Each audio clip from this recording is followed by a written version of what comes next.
Welcome back, everyone. Today, we're diving deep into something pretty cool. It's all about how we can break down numbers. You mean like factoring? Kind of, but it's a bit more specific. We're looking at how to split a whole number into a sum of squares, specifically 6 squares. Ah, I see. So like how many ways can we write a number, any number, as the sum of 6 squares? Exactly. And we're not just talking about any old way to do this. There's a whole system for it. And luckily, there's this awesome resource that keeps track of all these patterns. It's called the OEIS. OEIS. Okay, the Online Encyclopedia of Integer Sequences, right? I've heard of it. Yep, that's the one. And the sequence we're focusing on today is A000177.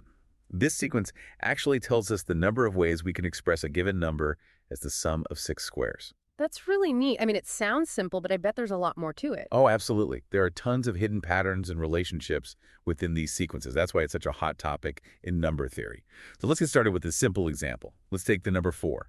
How many ways can we write 4 as the sum of 6 squares? Well, we could do 1 squared plus 1 squared plus 1 squared plus 1 squared plus 0 squared plus 0 squared. You got it. Yeah. And that's actually the only way to do it for the number 4. But now let's try the number 5. Well, we could just change one of those zeros to a 1.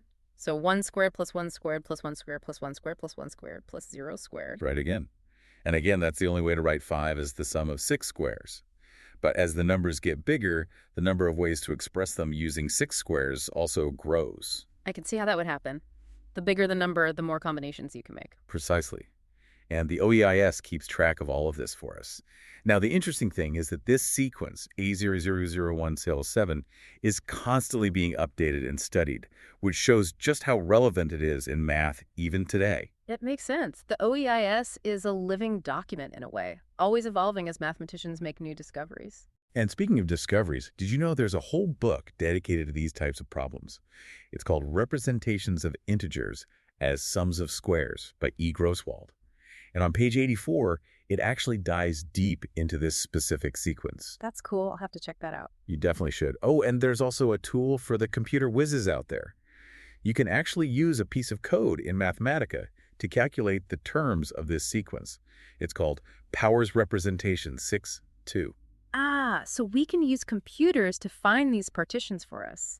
That's a powerful tool to have, especially when dealing with large numbers where things can get really complex. For sure.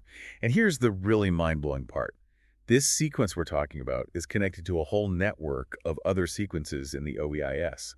These connections are like hidden pathways that lead to even deeper mathematical truths. These cross-references are like clues hinting at underlying structures and connections between different areas of number theory. It's like a giant web of interconnected ideas. That's a great way to put it. It's like we're just scratching the surface of a vast and intricate universe of numbers.